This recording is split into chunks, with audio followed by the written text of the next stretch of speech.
Après avoir rappelé l'ensemble des éléments nécessaires pour la compréhension de Spring Boot, nous allons commencer à mettre en œuvre nos premières applications Spring Boot en ayant pour objectif de faire une application full REST. Donc pour rappel, Spring Boot est basé sur l'auto-configuration, c'est-à-dire qu'on va être capable de prendre des modules Spring qui sont préconfigurés et les réutiliser. On a la chance d'avoir ce qu'on appelle un starter, c'est un ensemble d'outils qui sont préconfigurés, qu'on va être capable d'intégrer tel quel, en respectant un certain nombre de conventions pour pouvoir utiliser ces propriétés. On garde toujours le principe d'injection de dépendance qui va nous permettre de réutiliser des instances d'un certain nombre d'outils dans d'autres outils. Et on va se focaliser ici sur un certain nombre de modules. Là, je vous présente les modules principaux. Tout ce qui va être gestion et relation avec les bases de données par le starter Data JPA, toute la couche de sécurité par le starter Security, l'ensemble des outils mis à disposition par le starter test pour pouvoir faire effectuer des tests unitaires. Si on souhaite faire des applications web, on aura tout ce qui va être mis à disposition pour avoir des REST controllers, un serveur HTTP qui va notamment intercepter les requêtes HTTP et les transférer à notre code, ou la génération de pages côté serveur avec Timidif. La première étape à réaliser, c'est aller sur le start.spring.io qui va nous définir une interface pour pouvoir générer une structure de projet Maven.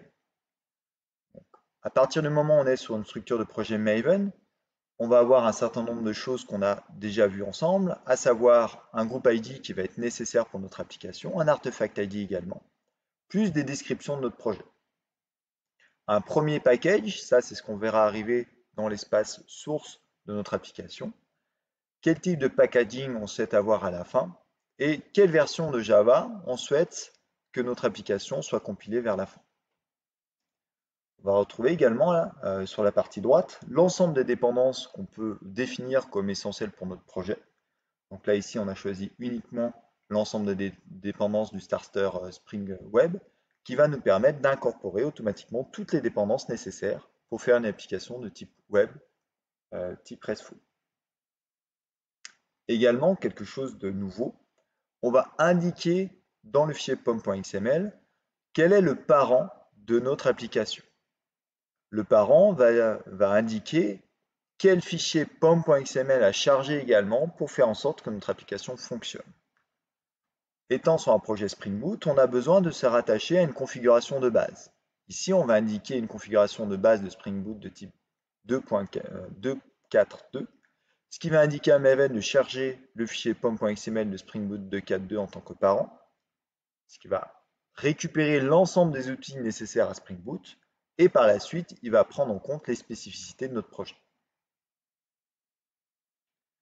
Une fois qu'on a défini ces éléments, on peut récupérer une archive de notre projet, et lorsqu'on le déploie dans un IDE, on va avoir ce genre de configuration qui est une structure standard des projets Maven. On va donc retrouver le pom.xml qui va décrire notre projet, donc c'est la configuration de notre Maven de notre projet. Dans le source main Java, on va retrouver tout le code source qu'on va mettre en œuvre, et notamment le package qu'on nous a demandé d'indiquer dans le starter de Spring. Dans le répertoire source main resources, c'est là où on aura l'ensemble des autres sources qui ne sont pas Java. Donc on pourra retrouver des fichiers HTML, CSS, JavaScript, JSP, notamment dans le répertoire statique ou template, si on fait de la génération de pages côté serveur. Et pour Spring Boot, quelque chose de très important, le fichier application.properties qui va regrouper les configurations qui vont être spécifiques à notre projet, qui vont surcharger la configuration mise à disposition par Spring Boot. Enfin, on va retrouver le répertoire test qui va contenir l'ensemble des tests unitaires de notre projet. Et en dernier lieu, nous avons le répertoire target qui va contenir la cible de la compilation de notre projet, à savoir le point jar, c'est ce qu'on a déterminé dans notre projet.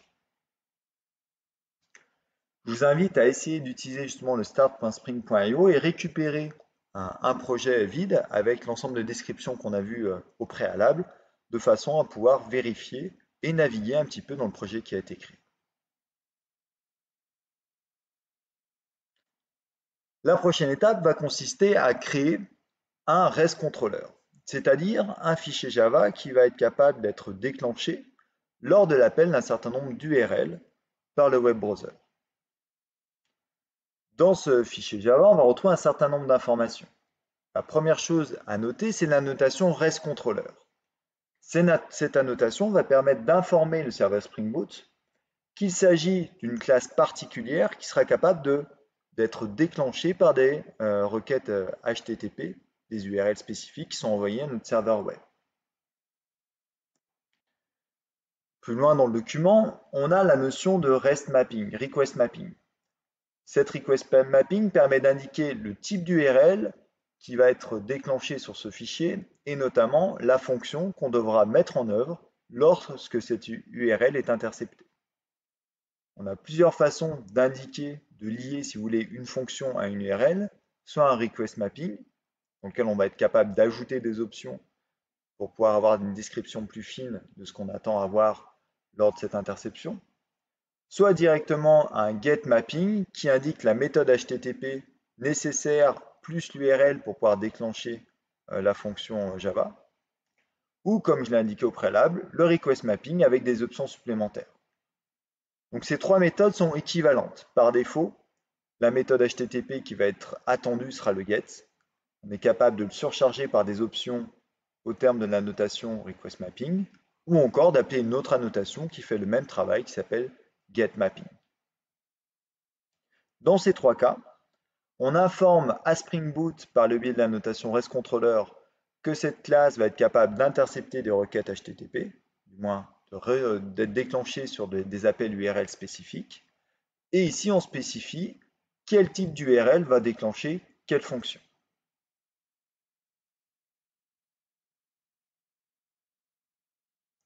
Si on va un petit peu plus loin sur l'usage de ces REST controllers, on a la possibilité d'avoir des éléments plus avancés, comme notamment la capacité à récupérer le body d'une requête HTTP.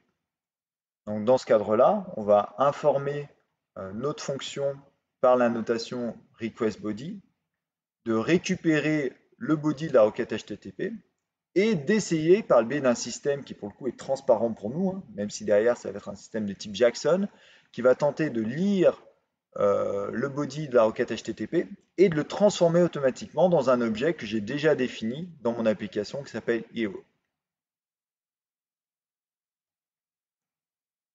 On peut également être capable de récupérer des éléments de l'URI. Ici, on indique à notre système que l'URI sera de type /msg / un objet que je souhaite récupérer, qui aura pour identifiant ID1, / un deuxième objet que je souhaite récupérer, qui aura pour identifiant ID2. Ceci va être particulièrement utile pour des URI de type requête RESTful. Comment est-ce que je récupère ces informations? Dans les paramètres de ma méthode associée à la requête /msg, je vais être capable de définir une annotation particulière qui s'appelle @passVariable avec justement l'ID que j'ai récupéré, que j'ai extraite de l'URI. Bien sûr, l'ID sera de type string, les données de l'URI étant formatées ainsi. Une autre possibilité est de récupérer les paramètres qu'on va associer à notre requête. Si typiquement sur ma requête, j'ai envie d'associer un nom ou un prénom à ma requête HTTP avec un point d'interrogation plus variable, je vais être capable de pouvoir l'effectuer par le biais des annotations particulières qui s'appellent @requestParam avec le nom du param que je souhaite récupérer. Nous allons illustrer un petit peu ces opérations par des exemples d'appels de méthode. Donc ici, on souhaite déclencher la méthode addHero lorsque l'URI addHero sera indiqué par le web browser avec la méthode post. Pour faire ça, on a utilisé Postman qui va bien faire une requête HTTP post sur notre serveur avec l'URI addHero. Et on va voir que dans le contenu du body HTTP, on va avoir un objet JSON particulier qui va refléter justement l'objet à transmettre à notre serveur web.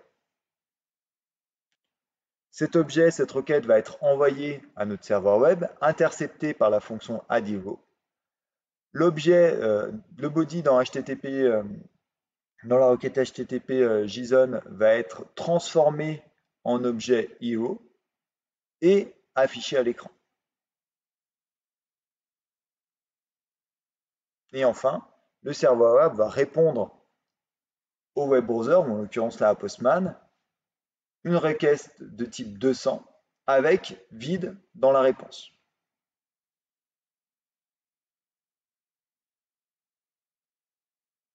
Un deuxième exemple, cette fois-ci on souhaite récupérer des éléments de l'URL qui ont été envoyés et essayer d'afficher ces éléments qu'on a récupérés dans la méthode getMessages. Ici, je le rappelle, on veut que la méthode getMessage soit déclenchée lorsqu'on fait un HTTP GET sur /msg/ quelque chose et récupérer ces éléments de l'URL. Encore une fois, on va utiliser Postman pour être capable d'envoyer la requête en HTTP GET sur l'URL /msg/test/forever. Donc ces deux portions étant les éléments qu'on souhaite récupérer dans notre code. Donc une fois que cette requête est lancée, elle est interceptée par le serveur Spring Boot et déclenche la méthode getMSG.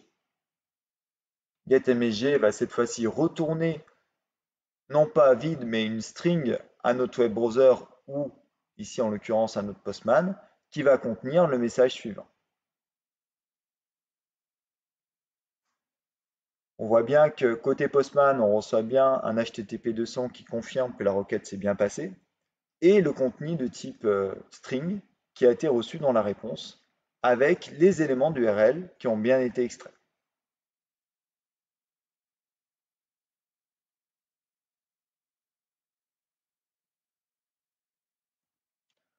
Enfin, dans le cadre des paramètres, ici, encore une fois, à l'aide de Postman en HTTP GET, sur /parameters, on a envoyé 3 paramètres avec les valeurs associées.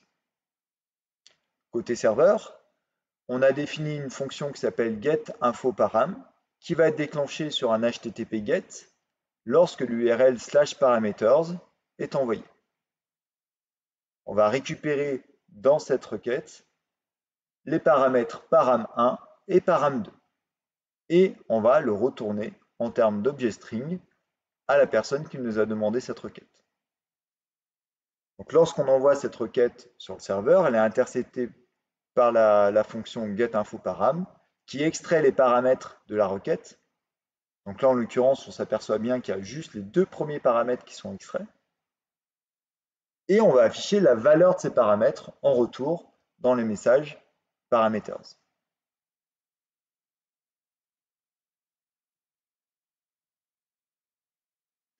Ici, on reçoit bien toujours une requête HTTP 200 avec cette fois-ci les valeurs des paramètres qui ont été récupérés dans la requête qui a été envoyée.